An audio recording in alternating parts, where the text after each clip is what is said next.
Hello guys, आज हम पढ़ेंगे नायिका के प्रकार जो कि इन चार के अनुसार है, जैसे कि भरत मुनि, अग्निपुराण, प्रकृति भेद और स्वकीय। इन चारों के हिसाब से आज हम पढ़ेंगे नायिका के प्रकार। मतलब कि नायिका जैसे कि हम लड़के जितना भी मतलब कुछ भी करते हैं, नाटक वगैरह कुछ भी करते हैं, एक नॉर्मल लैंग्वेज में कहा जाए तो नायिका के प्रकार हम देखेंगे कि 8 प्रकार के होते हैं और इन चारों के अनुसार कितने के होते हैं ये सब हम देखेंगे। तो भरत मुनि के अनुसार नायिका के प्रकार 8 होते हैं।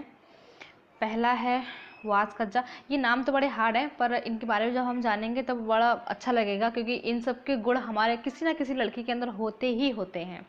तो ठीक है, हम पढ़ते हैं फिर आगे। विरहोत्कंठिता, स्वाधीन पतिका, खंडिता, कलहांतरिका, विप्रलब्धा, प्रेषित पतिका और अभिसारिका। ये 8 प्रकार होते हैं किसके अनुसार? भरत मुनि के अनुसार। भरत मुनि कौन है? नाट्यशास्त्र के रचयिता। ठीक है, अब ये जो है 8 के 8 प्रकार हैं।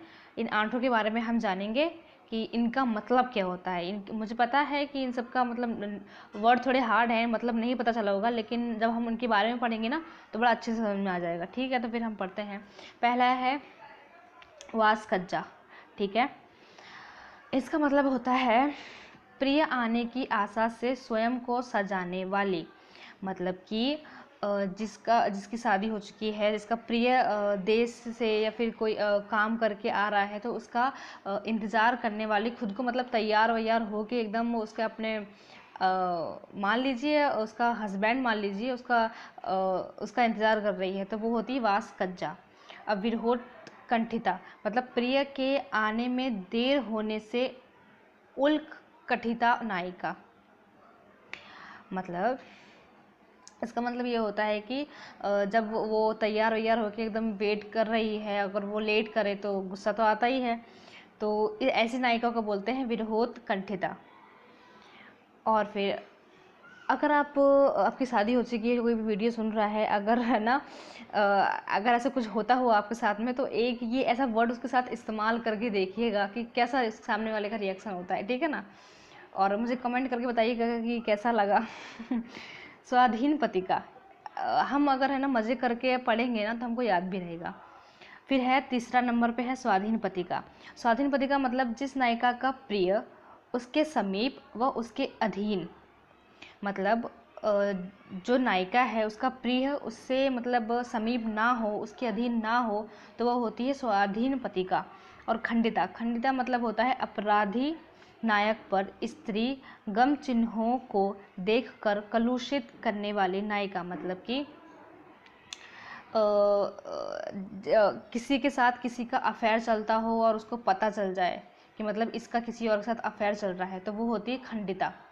ठीक है, फिर कलहांतरिका मतलब नायक के अपराध को जानकर पूर्व से उसकी अनुनय ठुकरा कर पश्चाताप करने वाली नायिका, जो बाद पश्चाताप कर नायक के प्रति अपनी प्रसन्नता प्रकट करती हो। मतलब उससे ऐसा शक हो गया कि किसी के साथ उसका रिलेशन चल रहा है, अब उसको फिर बाद में ऐसा महसूस हुआ कि नहीं, मैं गलत थी, ऐसा कुछ नहीं था, वो मतलब एज अ फ्रेंड थी। तो फिर उसको ऐसा लगे कि नहीं, मुझे इसको मतलब वापस से इसके साथ आना, रिलेशन में आना है, तो वो होती है कलहांतरिका, ऐसी नायिका। फिर छठा है विप्रलब्धा मतलब नायक द्वारा वचन देकर भी समय से ना आने पर अपमानित व प्रताड़ित नायिका। मतलब किसी ने आपको टाइम दिया है कि आप इतने बजे तक आ जाना, आपने वचन दिया है, लेकिन फिर भी आप ना आए, तो ऐसी नायिका होती है विप्रलब्धा। फिर है प्रेषित पतिका। प्रेषित पतिका मतलब जिसका नायक किसी कार्यवश परदेश गया हो, मतलब विदेश में गया हो, किसी काम धंधे के सिलसिले में, फिर किसी और चीज़ के उसमें अगर गया हो, तो वो होती है प्रेषित पतिका। मतलब विदेश जाने वाला जो नायक होता है, उसकी फिर नायिका उसका वेट करती रहती है घर में बैठ के, वो ऐसी वाली नायिका। फिर आठवां है अभिसारिका मतलब स्वयं अभिसरण करने व नायक को अभिसरण हेतु करने वाली नायिका। मतलब सज कर प्रियतम से मिलने जाने वाली नायिका। अभिसारिका का मतलब होता है कि सज धज के अपने किसी से, आप समझ रहे हो मैं क्या कहना चाह रही हूँ, उससे मिलने जाना हो, तो ऐसी नायिका होती है अभिसारिका। ठीक है, ये किसके अनुसार थी? भरत मुनि के अनुसार। ठीक है, अब आगे देखते हैं। आगे है सॉरी प्रकृति भेद, अग्नि पुराण और स्वाकिया के अनुसार ये बहुत कॉमन है। अगर आप इसके नाम बस याद रखेंगे तब भी बहुत हो जाएगा, क्योंकि एग्जाम में नहीं पूछा जाता है इनके बारे में। जो पूछा जाता है बस भरत मुनि के बारे में पूछा जाता है, इनके बारे में कुछ भी नहीं पूछा जाता। बस नाम अगर कॉमनली आप याद रखोगे तो बहुत है। प्रकृति भेद उत्तमा, मध्यमा और अधमा। अग्निपुराण में 4 हैं, स्वकीया, परकीया, पुनर्भू और सामान्य। ठीक है, और ये स्वकीया है, उसका है मुग्धा, मध्या और प्रगल्भा। बस ये 3 नेम हैं। और आप सिर्फ भरत मुनि के बारे में ज़्यादा करके याद रखिएगा, वही एग्जाम में पूछते हैं कि कितने प्रकार है, कौन कौन से और किसके बारे में क्या है। आपको ये वीडियो अच्छी लगी होगी, कि थोड़ा आपका मनोरंजन हुआ होगा, उम्मीद है मुझे। अगर कैसी लगी है कमेंट में ज़रूर बताइएगा।